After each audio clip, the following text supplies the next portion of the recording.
Halo semuanya, selamat datang di channel yang tidak layak untuk dihina ini. Sebelum kita mulai, atur posisi santainya, seruput kopinya, dan mari kita berkhayal. Pada saat ini, Shen Tulang tidak lagi memiliki kesombongan sebelumnya. Wajahnya juga penuh dengan teror. Dia mulai bergetar, lalu mengangkat tangannya, dan menunjuk Chu Feng yang berdiri di atas naga biru di langit. Kemudian dia bertanya pada Shen Tujiang dan Shen Tuhai. Kalian berdua, orang yang kalian berdua kejar bukan dia kan? Tanya Shen Tulang. Kakak, itu dia bocahnya. Apakah ada masalah? Balas keduanya. Shen Tujiang dan Shen Tuhai bukan idiot, jadi ketika mereka melihat ekspresi Shen Tulang, mereka tahu beberapa hal pasti telah terjadi. Sialan, orang yang menyegelku di tempat ini, dialah orangnya. Dan orang yang kita bicarakan, itu benar-benar dia. Ucap Shen Tulang. Shen Tulang mengucapkan kata-kata itu dengan suara kebencian, tetapi juga ada ketidakberdayaan. Apa? Orang yang mengalahkanmu adalah dia? Bagaimana mungkin? Dia hanya di tingkat ketiga dari ranah surga. Balas keduanya. Setelah mendengar kata-kata Shen Tulang, kulit Shen Tujiang dan Shen Tuhai segera berubah. Mereka tidak bisa untuk tidak melihat Chu Feng lagi, dan kemudian memeriksanya dengan cermat. Meskipun suasana Chu Feng saat ini memang luar biasa, tapi di mata mereka, itu masih mungkin baginya untuk mengalahkan Shen Tulang. Tidak ada waktu untuk penjelasan apapun. Cepatlah pergi. Aku akan menahannya untuk kalian. Jangan melihat ke belakang, dan larilah. Semakin jauh kamu lari, itu semakin baik. Shen Tulang tiba-tiba melolong. Di saat melakukan itu, dia meraih bahu Shen Tujiang dan Shen Tuhai, dan mengayunkan tangannya dengan kekuatan yang bisa mencabut gunung. Shen Tujiang dan Shen Tuhai seperti panah, dan keduanya melesat ke langit yang jauh. Bocah, kamu berani sekali mengunciku di dalam lubang kotoran itu, dan dengan paksa menggunakan sampah seperti itu untuk memperpanjang hidupku. Aku tidak pernah menerima penghinaan seperti itu dalam hidupku, dan bahkan jika aku tidak bisa mengalahkanmu, aku tidak akan berhenti bertarung sampai salah satu dari kita ada yang mati. Ucap Shen Tulang. Shen Tulang saat ini benar-benar berbeda dengan sebelumnya. Tatapannya seperti api, dan nafsu di darahnya meluap-luap. Dia yang sudah memiliki niat yang teguh untuk mati, dan dia sudah tidak memiliki sedikit pun rasa takut. Dia saat ini hanya punya pikiran untuk menunda Chu Feng. Bang! Akhirnya, dia pun melangkah maju. Aura tanpa batas meledak dari tanah saat ia bergegas menuju awan, dan langsung menuju Chu Feng. Tidak menahan apapun lagi, ia melepaskan aura tingkat kelima dari ranah surga. Aura itu melonjak ke depan, dan bahkan udara berputar ketika melewatinya. Kekuatannya itu sama sekali tidak lemah. Tetapi di mata Chu Feng, tidak peduli apa yang akan Shen Tulang lakukan, dia tidak akan pernah bisa mengalahkannya. Karena dia seperti semut di depannya, bahkan dengan tangan atau kakinya saja, itu sudah bisa menghancurkannya. Segera, sedikit senyum terbentuk, dan kemudian Chu Feng pun berkata, "Oh, ada cukup banyak ikatan yang kamu miliki antara kamu dan saudara-saudara kamu itu ya? Baiklah kalau begitu, aku tidak akan menyentuh dinasti Shentu kamu. Tapi sebelum itu, kalian bertiga harus mati. Ini adalah harga wajar yang kamu bayar untuk tindakan kamu sendiri," ucap Chu Feng. Segera setelah dia selesai berbicara, kilat melonjak di matanya, dan kekuatan surga di dalam tubuhnya mulai dengan cepat berubah juga. Peningkatan itu menyebabkan auranya langsung naik dengan cepat. Tingkat keempat, tingkat kelima, dan kemudian tingkat keenam. Hanya dalam sekejap, aura Chu Feng naik dari tingkat ketiga ranah surga, ke tingkat keenam dari ranah surga. Bang! Setelah auranya selesai menyesuaikan diri, Chu Feng tidak membuang-buang napasnya dengan mengatakan apapun. Dia membuka 5 jarinya sedikit demi sedikit, lalu dia sedikit mengangkat tangannya. Dan dengan sangat mudah serta dengan santai, tangannya bergerak ke arah Shen Tulang yang sedang berlari lurus ke arahnya. Bumi dan langit pun dikejutkan oleh telapak tangan itu. Kekuatan yang dikandungnya begitu kuat, dan itu sekuat naga. Bang! Gemuruh gemuruh gemuruh. Dengan telapak tangan yang sederhana, Chu Feng membanjiri aura Shen Tulang beberapa kali. Pada saat itu, sebuah ledakan segera meledak di langit, lalu angin dan awan mulai berubah, dan dunia pun bergetar seolah-olah semuanya menjadi kacau. Melihat kekuatan surga yang bergolak datang ke arahnya, kulit Shen Tulang menjadi sangat terdistorsi juga. Meskipun dia memiliki sikap yang sangat agung sebelumnya, dan bahkan setelah membuang pemikiran hidupnya, ketika dia benar-benar melihat kekuatan Chu Feng dan benar-benar menghadapi kematian, dia tetap saja masih merasa takut. Tapi kali ini, Chu Feng benar-benar tidak memberinya peluang untuk bertahan hidup. Jadi, seseorang hanya melihat kekuatan surga melintas di langit, dan tempat-tempat yang dilaluinya langsung hancur berkeping-keping. Adapun dengan Shen Tulang, dia juga sama.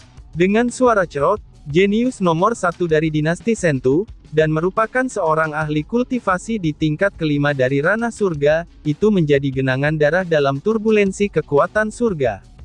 Dia bahkan tidak bisa membentuk kesadarannya sendiri. Oh surga, apakah dia masih manusia? Bagaimana mungkin dia bisa begitu menakutkan? Dia seperti iblis. Ucap kedua Sentu bersaudara. Di langit yang jauh, itu berdiri dua orang. Mereka ternyata Sentu Jiang dan Sentu Hai. Mereka belum pergi, karena mereka tidak percaya bahwa Chu Feng dapat membunuh Shen Tulang. Tetapi pada saat itu, Chu Feng memang telah melakukannya.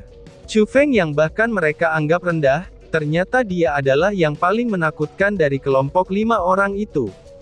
Pada saat itu, mereka akhirnya benar-benar takut. Tidak mungkin bagi mereka yang secara pribadi melihat Chu Feng membunuh Shen Tulang, itu menjadi tidak takut.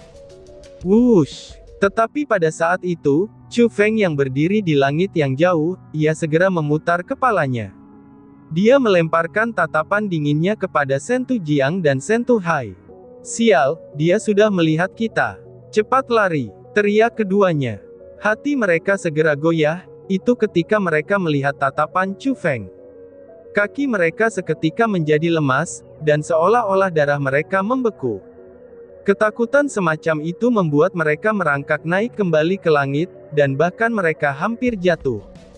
Hanya setelah berjuang untuk sesaat, barulah mereka dapat menstabilkan tubuh mereka. Berdesir. Tetapi ketika mereka bersiap untuk menggunakan keterampilan bela diri tubuh mereka, dan melarikan diri dengan semua yang mereka miliki, ledakan badai melesat hingga melewati mereka dari arah belakang. Segera, monster besar pun muncul di depan mereka. Monster besar itu memiliki sisik hijau, dan juga kabut yang mengelilinginya. Itu adalah naga biru besar. Dan di kepala naga biru tersebut, Chu Feng dengan dingin menatap mereka. Meskipun tidak memiliki niat membunuh yang kuat, tapi tatapan dinginnya itu masih sangat menakutkan. Gedebuk. Saudara Chu Feng, kami mengaku salah. Kami memiliki mata, tetapi tidak bisa mengenali gunung yang tinggi. Kami tidak seharusnya untuk tidak menghormati kamu, jadi tolong beri kami kesempatan. Sentu Jiang segera berlutut di udara dan memohon.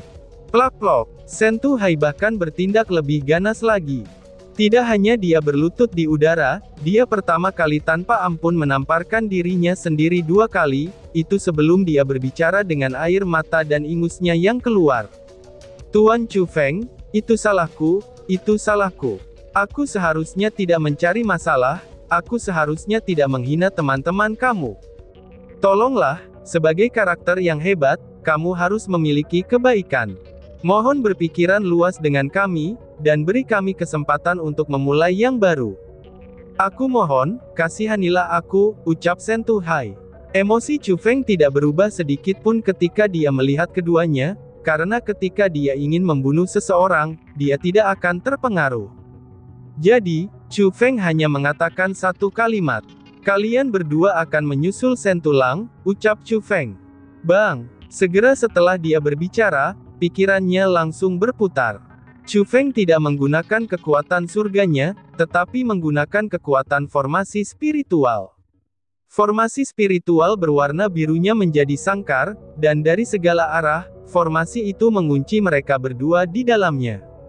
Segera setelah itu, formasi tersebut dengan cepat menyusut. Kemudian dengan dua cerot, mereka secara paksa dihancurkan menjadi berkeping-keping, dan mati dengan sangat teliti. Suara mendesing. Chu Feng membunuh mereka dengan metode seperti kilat.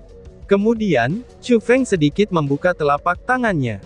Lalu dua cahaya redup seperti meteor itu melesat, dan terbang ke arah telapak tangannya dari tempat mereka mati. Jika melihat lebih dekat, mereka adalah dua kantong penyimpanan, dan kedua kantong penyimpanan itu secara alami adalah sisa-sisa Sentu Jiang dan Sentu Hai. Wush! Namun setelah itu, tepat saat dia mendapatkan Cosmos Sax, Chu Feng membalik telapak tangannya. Melemparkannya ke dalam sakunya, lalu melemparkan tatapannya yang tak terbandingkan itu ke arah belakangnya, dan kemudian berkata, "Siapa?" teriak Chu Feng. "Kekuatan spiritual yang cukup sensitif. Kamu benar-benar bisa mendeteksi aku setelah aku mendekat," jawab seseorang. Di saat Chu Feng berbicara, ruang terdekat di langit segera berputar dan terdistorsi. Seorang pria tua berkaki satu muncul di dalam garis pandang Chu Feng, dan terkekeh sambil menatapnya. "Kamu siapa? Kenapa kamu mengikutiku?" tanya Chu Feng. Setelah melihat orang itu, Chu Feng tidak dapat membantu untuk merajut alisnya dengan ringan. Karena sebelumnya, dia benar-benar tidak dapat memastikan apakah seseorang berada di dekatnya atau tidak. Dia hanya merasa ada sesuatu yang tidak beres, tetapi tidak bisa memastikan apakah itu benar-benar seseorang atau bukan. Teriakan tadi hanyalah sebuah ujian, jadi dia tidak mengharapkan seseorang untuk benar-benar keluar. Dengan demikian, penampilan pria tua itu benar-benar menakuti Chu Feng. Selain itu, bukan hanya pria tua di depannya ini yang mengenakan pakaian dari instruktur Forseas Academy, tapi dia bahkan memiliki kultivasi yang tak terduga. Dan sekarang, Chu Feng telah membunuh dua murid dari Akademi Forseas. Karena semua itu, ini membuat situasi menuju bencana. Kamu tidak perlu takut. Meskipun aku dari Akademi Forseas, aku tidak akan menuntut kamu atas kejahatan apapun karena dua murid yang tidak berguna itu. Justru sebaliknya, pikiran aku sama dengan kamu. Aku merasa bahwa kedua murid itu harus dibunuh, ucap Taiko. Orang tua berkaki satu itu sepertinya tahu apa yang dikhawatirkan Chu Feng, dan dengan cepat tersenyum sambil menjelaskan. "Kamu siapa? Apa yang kamu rencanakan dengan mengikutiku?" tanya Chu Feng. Chu Feng hanya menentukan bahwa kekuatannya sangat kuat, tetapi tidak dapat menentukan apakah dia adalah musuh atau teman. Jadi, dia sangat berhati-hati terhadapnya. "Hehehe, nama aku Taiko, dan aku adalah instruktur ilahi dari Akademi Forseas. Aku memiliki satu tujuan untuk datang ke sini. Aku merasa kamu itu jenius, jadi aku harap kamu bisa menjadi murid aku. Jika kamu melakukannya, aku akan melakukan semua yang aku bisa untuk mengembangkanmu." Taiko itu terlihat cukup mudah, dan mengatakan niatnya secara langsung. "Apa? Kamu seorang instruktur ilahi, dan kamu menginginkan aku menjadi muridmu?" seru Chu Feng. Dan setelah lelaki tua itu mengucapkan kata-katanya, Chu Feng terkejut. Mengingat kekuatannya, dia memang memenuhi syarat untuk menjadi instruktur ilahi, dan bahkan jauh lebih kuat daripada instruktur ilahi yang dilihat Chu Feng sebelumnya. Jadi, ketika dia menyebutkan nama dan identitasnya, hal pertama yang dia pikirkan adalah, bahwa lelaki tua di depan matanya ini, itu sangat mungkin instruktur yang paling aneh, tetapi yang paling kuat dari 10 instruktur ilahi. Tapi orang itu jelas-jelas tidak pernah mengambil murid, dan sudah jelas juga kalau Chu Feng bukan murid dari Akademi Forseas. Namun sayangnya, dia benar-benar berlari ke sini, dan berkata kalau dia ingin Chu Feng menjadi muridnya. Untuk apa semua itu? Itu benar-benar membuat Chu Feng sedikit terdiam, dan membuatnya sangat terpana. Ketika aku, Taiko, berbicara, aku selalu berterus terang. Temanku Chu Feng, aku hanya ingin tahu, apakah kamu bersedia atau tidak? Taiko berkata sambil tersenyum ringan. Dan pada saat itu, Chu Feng merasa lebih gelisah. Karena lelaki tua di depannya tahu namanya, dan dia sepertinya telah melakukan sedikit penyelidikan. Tapi Chu Feng masih tidak mengerti, mengapa dia ingin mengambilnya sebagai murid. Tetapi terlepas dari apakah itu nyata atau tidak, bahkan jika ada niat lain, Chu Feng tidak berencana untuk memasuki Akademi Forseas. Jadi, dia menggenggam tangannya, dan kemudian dengan sopan berkata, "Merupakan kehormatan bagi aku untuk dapat menatap mata kamu, Senior Taiko. Namun sayangnya, aku belum memasuki Akademi Forseas. Sepertinya itu tidak terlalu pantas untuk menjadi muridmu," balas Chu Feng. "Hahaha, kamu jangan khawatir. Selama kamu bersedia menjadi muridku, kamu secara alami akan menjadi murid Akademi Forseas. Aturan seperti kamu harus lulus ujian, itu hanya pembatas untuk orang biasa. Namun untuk kamu tidak membutuhkan itu," balas Taiko. Taiko melambaikan tangannya, dan sikapnya terhadap Chu Feng sangatlah ramah. Tapi sayangnya, Chu Feng benar-benar tidak berencana untuk memasuki Akademi Forseas. Jadi, dia hanya bisa menggelengkan kepalanya sambil berkata, "Taiko Senior, aku benar-benar minta maaf. Aku tidak ingin memasuki Akademi Forseas." Oh, mendengar kata-katanya, alis seperti pedang Taiko miring ke dalam, dan dia tampak agak tidak senang. Tetapi ketidaksenangan itu berlalu dalam sekejap. Segera, dia menghela nafas, melepaskan ketegangan di dalam dirinya, dan kemudian berkata, "Mereka yang ingin menjadi murid aku, semuanya tidak ada yang cocok untuk aku. Dan mereka yang aku inginkan untuk menjadi murid aku, mereka tidak menginginkan aku. Begitulah nasib. Terserahlah, aku menyerah," ucap Taiko. Saat dia berbicara, Taiko berbalik dan menghilang. Tetapi pada saat yang sama, pesan mental diproyeksikan ke telinga Chu Feng. "Temanku Chu Feng, aku akan menutup mata terhadap masalah hari ini. Tetapi di masa depan, jika ada yang berani menggertakmu di wilayah Laut Timur, kamu bisa menggunakan namaku, Taiko. Jika suatu hari nanti kamu ingin menjadi muridku, aku, Taiko, menyambutmu dengan tangan terbuka," ucap Taiko. "Terima kasih, Taiko Senior," balas Chu Feng sambil dengan cepat memberi hormat dan berterima kasih, tetapi dia tidak menerima tanggapan dari Taiko. Setelah menunggu di sana sebentar, Chu Feng berkonsentrasi dan menggunakan kekuatan spiritualnya untuk mengamati sekelilingnya. Tapi setelah itu, dia tidak bisa mendeteksi perubahan.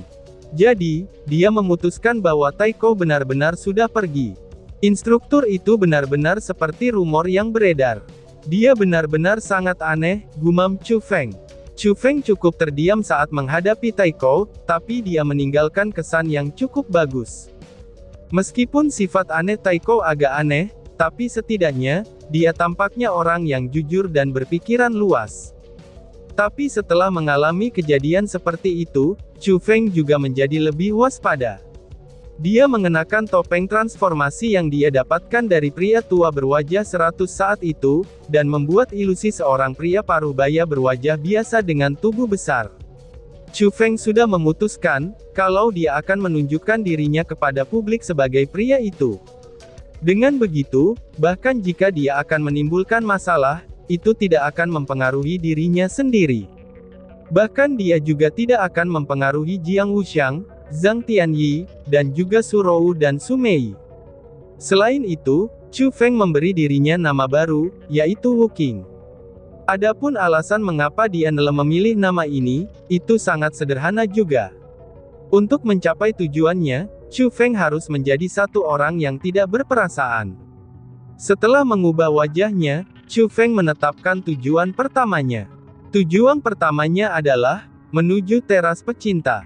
Itu karena Qiu Shui Fuyan berada di teras pecinta. Dia adalah putri suci dari kuil surgawi yang terbakar, dan juga mantan kekasih Huang Fu Haoiwei. Jadi, Chu Feng merasa bahwa ketika Huang Fu Haoiwei masih memegang rasionalitasnya, dia seharusnya mengatakan sesuatu kepada Qiu Shui Fuyan. Dengan demikian, Qiu Shui Fuyan kemungkinan besar adalah satu-satunya orang lain, yang mungkin saja dia tahu leluhur dari Chu Feng. Namun sayangnya, wilayah Laut Timur sangatlah luas. Jika dia ingin mencapai Lover's Terrace, dia harus menghabiskan sedikit waktu. Sebelum itu, Chu Feng perlu meningkatkan kultivasinya. Jadi, dia pertama kali menemukan tempat tersembunyi, dan bersiap untuk mengunci Putra Magma. Chu Feng, mengapa tidak mengambil kipas elit armamen Sentu Jiang yang diperoleh dari pelelangan? Mungkin saja kamu bisa menemukan sesuatu dari situ. Namun, tepat ketika dia menemukan tempat tersembunyi, dan sebelum dia mulai memperbaiki, si ratu segera berbicara. Gambar itu, pada kipas tersebut memang ada sebuah gambar, tapi gambar itu agak buram, dan tidak ada cara untuk menentukan apa yang tercetak di atasnya. Aku bahkan tidak bisa memastikan apakah ini peta atau bukan, kata Chu Feng. Dasar idiot. Bagi orang normal, itu memang akan sulit. Tetapi kamu itu berbeda. Kamu jangan lupa, kamu adalah orang yang telah memupuk mata surgawi. Dengan pandangan sekilas, kamu dapat melihat esensi dari sesuatu seperti ini. Meskipun kamu belum benar-benar memahami mata surgawi, tapi bagaimanapun juga, kamu sudah mengolahnya untuk jangka waktu yang lama. Gambar yang ada pada kipas itu, ini secara kebetulan akan berfungsi untuk menguji hasil kultivasi kamu. Tidak masalah apakah itu asli atau palsu, selama kamu dapat mengonfirmasinya, itu berarti kamu telah memahami tahap awal dari mata surgawi. Jika kamu menemukan tempat yang menyembunyikan harta aneh, kamu juga harus melihatnya, ucap si ratu. Oh iya, kenapa aku bisa melupakannya? Mata surgawi yang aku kembangkan ini, itu memungkinkan aku untuk melihat hal-hal yang tidak bisa dilakukan orang lain. Mata itu juga dapat merekonstruksi hal-hal yang tidak lengkap, ucap Chu Feng. Setelah mendengar kata-kata si ratu, Chu Feng segera menyadarinya juga. Tanpa mengatakan apa-apa lagi, dia dengan cepat mengeluarkan kipas elit armamennya. Dan tiba-tiba saja bersambung. Sekian dan terima kasih banyak. Bye-bye.